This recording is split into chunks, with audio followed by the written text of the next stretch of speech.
Ja, interessant om te zien hoe jullie als een mooie grote slag hebben geslagen om die collectie toegankelijk te maken. Ik begrijp dat nog een deel uiteindelijk weer naar de eigen panden toe zou moeten.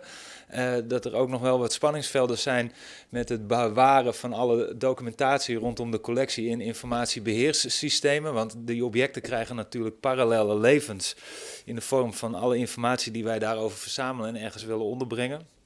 Dus dat zijn nog wel mooie thema's om over verder te praten, denk ik ook straks. Dan ga ik over naar het Engels. Dus schrik niet dat ik ineens een soort inval heb of iets. Maar dat onze volgende spreker is Engelstalig, of die gaat in het Engels spreken. Our next speaker is Jill Decrop Ernst. Jill is a freelance researcher with a research master in cultures of arts, science and technology at Maastricht University.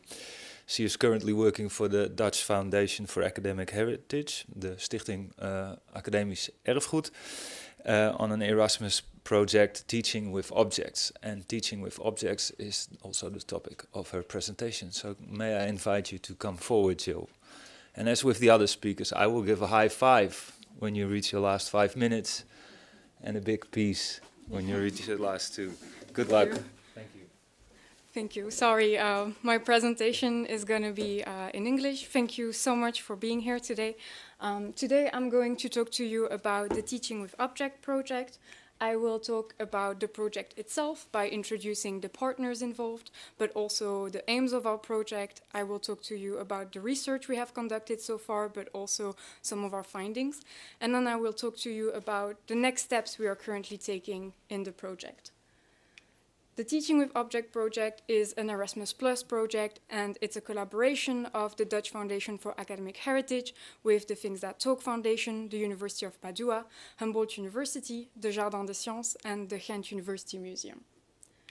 In the project, we focus on the use of academic heritage collection for teaching and learning in higher education, including in digital and hybrid settings.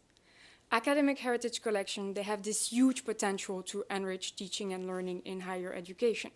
For instance, it allows students to be more engaged with the learning material, but overall to have a more meaningful learning experience. In the last century, there has been a neglect of the use of these collections due to changes in teaching and research practices. But recently, the value of these collections has been rediscovered as universities throughout Europe have started to use academic heritage for teaching again. With the digital and material turn, we see new practices emerge. For instance, teaching with objects being more interdisciplinary than it used to be. With the COVID pandemic, again, we see new practices emerge. People who work with collections had to adapt quickly, and for instance, teaching with objects started taking place in an online setting. This also shed light on the importance of having physical interactions with objects, but also highlighted the potential of hybrid methods. This is what we are interested in this project. We wish to support and foster innovative object-based teaching and learning practices. And to do that, we are collecting, analyzing, enhancing, and sharing method, tools, and examples for teaching with objects. To share these examples and these practices, we are going to build an online toolbox, but we also wish to support and foster a community of people who are interested or who have experience in teaching with objects. Before I talk about the research, I just wanted to expand shortly on some definitions. In the project, we focus on academic heritage collections, but when it comes to teaching with objects, objects can be a lot of things. It can be what we understand as material culture specimen or artifacts, but also books and archival material, manuscripts. It can also be a contemporary everyday object, like a coffee machine, or a homemade object. It can be a 3D print of a molecule or digital representation of all these objects. Teaching with objects, or object-based teaching and learning, as we call it in this project, it's a student-centered and experiential approach, which involves the active integration of objects in the learning environment. And it is by engaging and interacting with these objects that students will develop new ideas, new realizations, and new skills. In the project, we differentiate between 3 types of teaching with object practices: in presence, in a digital, and in a hybrid settings. What differentiates these practices are interactions. Interactions of students with one another, students with their educators, and students with at least one or more objects. If all these interactions take place in the same physical space, then it is in presence. If it is online, it is digital, and otherwise it is hybrid. And as a subcategory of hybrid, we also have blended, which is basically when a practice is both in presence and online, but in a way that is asynchronous.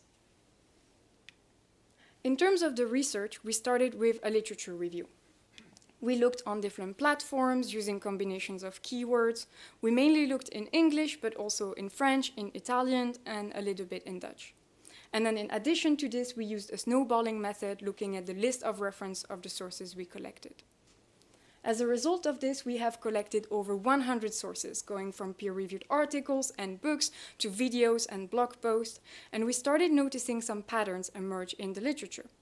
Most of these sources come from the UK, the US, and Australia. It could be because we mainly looked in English, but it could also be explained by the fact that teaching with object is just more prominent there. When teaching with objects started being rediscovered, this rediscovery started in the UK and Australia. A lot of the examples we collected also take place in specific fields, like in the humanities, museum studies, or in archaeology. And we noticed there were some fields where we couldn't find a lot of examples, teaching music with objects or teaching mathematics. It could be because not everyone has published about the practices, but it could also be explained by the fact that teaching with object is just more prominent in specific fields. Historically speaking, teaching with object has been especially prominent in fields like biology, museum studies, or archaeology. So it makes sense there is more literature on these practices. We also noticed a lot of these examples take place in presence. There are some digital and hybrid examples, but much less in comparison. And it could be because teaching with objects started taking place in an online or hybrid setting in relation to the pandemic. And this is much more recent in the history of teaching with objects. So again, it makes sense that there is less literature on the topic. In this project, we are interested in methods and tools for teaching with objects, but also how to make practices more inclusive, digitally accessible, and sustainable. But we couldn't find a lot of information about this. We could only find one source on inclusivity and how to make practices more inclusive in libraries. Again, we're also interested in students' perspective, but we don't have a lot of information about this. In the literature, people will say students liked it, and that's about it. Overall, this literature search was very insightful, and it confirmed our belief that teaching with object has great potential for teaching and learning subject-specific knowledge, but also transferable skills. However, it takes a lot of time and work. There also seems to be an agreement in the literature that physical objects are better than their digital representations. And according to the literature, that's because it allows students to be more engaged and overall to retain knowledge longer. But it doesn't mean that digital and hybrid practices should be dismissed. They have their own potential and added value which in presence does not. For instance, it allows to do activities which could never be done in a university or museum setting. And it allows students to have different kinds of engagement and interactions with objects so that they can develop insights they couldn't get from the physical object themselves. Overall, this literature search showed us the heterogeneity of practices that are out there. So many practices, and they differ in their modalities, in their activities, but also the tools and the objects that they use. But it doesn't mean that it's all over the place with no rhyme or reason. All these practices share a common ground and underlying theoretical framework. We then started conducting interviews and observation. We started with 4 test interviews to improve our topic guide and see what kind of data we could collect.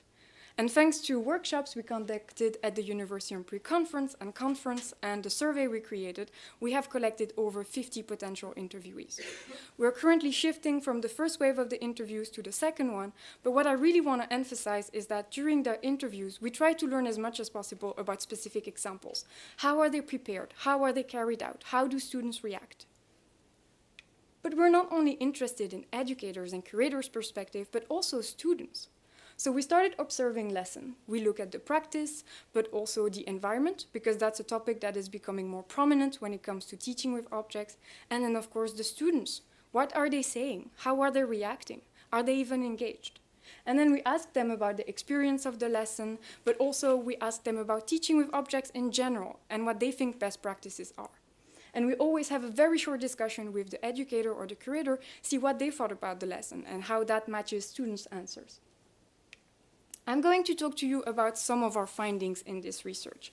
One of the things that we noticed is that according to our interviewees, there are very important traits for people who want to teach or who have experience to teach with objects to have. And the first one is to be able to communicate and collaborate with colleagues, cultural institutions, curators, because most of the time, teaching with object is not something that you do by yourself. You have to collaborate, for instance, with the conservation department to have access to the objects, or with a colleague who is a course coordinator. Another trait that is emphasized is to be able to be flexible and to adapt and be flexible to the students, but also to the objects themselves and to the lesson, which might change from one year to the other. Our interviewees have also talked about some of the challenges that they experience. We noticed that the interviewees who were curators or conservators had challenges unique to their position. They teach with objects, so they understand the importance and the value of teaching with objects. However, they also have to care for the objects, so then they start thinking about who should we give access to these objects? And is it even okay for us to decide who has access to these objects? And even if someone has access to a great collection, they might not always be able to use the objects they would like to use. Maybe the conservation department does not allow it, or you have to pay an insurance which is very high for the objects you would like to use. Another challenge is time. Like I mentioned, teaching with object is incredibly time-consuming. And what we noticed in some of the observations is that if students don't have prior experience engaging with objects or in object-based teaching and learning, it might take more than a one-shot lesson for them to really be able to engage with the learning material and the objects. And even if you put all this time and work and energy in the lesson, you don't always have the student engagement you would like to have. In the observations, what we are noticing is that you have 1/3 of the students who is really engaged, 1/3 of the students who is kind of in the middle, and then 1/3 of the students who is less engaged or disengaged. And sometimes you don't even have 1/3 of the students who are really engaged. And to get this last third of students into the lesson, to get them engaged, it is exhausting for educators. Another thing that our interviewees were disappointed with is the means that they have to get students' perspective on the lesson. Right now, to get students' perspective on the lesson, they look at how students are reacting during the lesson itself, and when they ask them to fill out surveys, less than half of the students fill out the surveys. So they were interested in finding more means to get students' perspective on their lesson to improve them. Another thing they were disappointed by is what they had done to make the practices inclusive. In theory, and according to the literature, teaching with object is a more inclusive approach to learning and teaching. However, in practice, the people we've talked to are struggling, whether they adapt to situations as they emerge, or if they are trying to be proactive in making their practices more inclusive, they feel disappointed with what they've done. And some of the people we've talked to mention they don't even know where to start to make the practices more inclusive and what to do. But regardless of these challenges, all the people we've talked to have been overwhelmingly positive about teaching with objects, because according to them, it is a crucial way of complementing lecture and text-based lessons. It allows students to have insights and realizations they couldn't get from a text or a simple image. And even though not all students are engaged, these lessons are still more engaging than a regular lecture or text-based approach.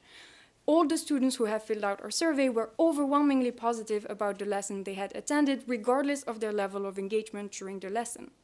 But it's also more fun and engaging for educators and curators. None of the lessons look like one another, so it's never boring. And they've also mentioned they were able to learn new things, which was very enjoyable for them.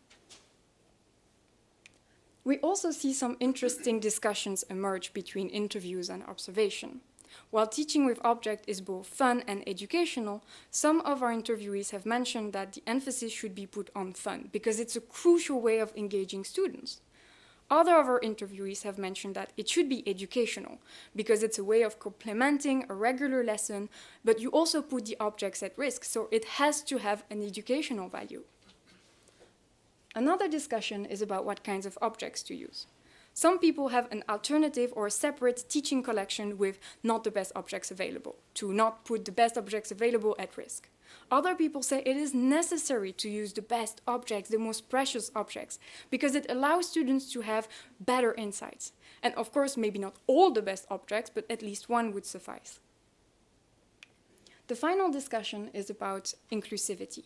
Some people mention that teaching with object is a very important way of addressing difficult topics like colonialism, racism, because it allows to address these topics in a way that is less harsh. Other people have mentioned that you don't need objects to address these topics. You can address them in a regular lecture or in a text-based lesson. And if you really want to use objects, you can have a PowerPoint about an object, or a PowerPoint with pictures of an object, reflecting on the kinds of objects that they use, the activities that students do, but also teaching with objects in different fields. So we also compiled them into these tables reflecting on the potential and challenges of these different practices. To think more about this toolbox, we started organizing some workshops. So we had a 2-day workshop in Leyden with the entire project team to think about who are going to be the potential toolbox users, what their needs and challenges might be. We did several activities to really put ourselves in their shoes, and we used, for instance, this empathy map to help us with this. And what came out of this discussion is that we do want to hear more about students, because at the end of the day, teaching with object is a student-centered approach. So we are going to conduct more observations, but we also thought maybe we could organize a workshop with students, see what they need and what they think about teaching with objects. We also started thinking about the fact that we might want to pinpoint the target group or the target user of our toolbox. And we thought this group could be curators who have teaching responsibilities. And then finally, we also had a reflection on the word toolbox and the fact that there are specific expectations associated with this word. And maybe we don't want to call our fine art product a toolbox, but we're still reflecting on then what should we call it and what is it going to be. We recently also had a workshop in Utrecht with the Dutch Foundation for Academic Heritage and the Things That Talk Foundation, and a Dutch work group that we created of curators, educators, librarians, but also people who are interested in teaching with objects. We discussed each other's practices, but also we presented our research and asked for feedback and what they would like to, what would be useful for them. And what came out of this discussion is that there is this desire to hear about what other people are doing and to learn from each other's practices.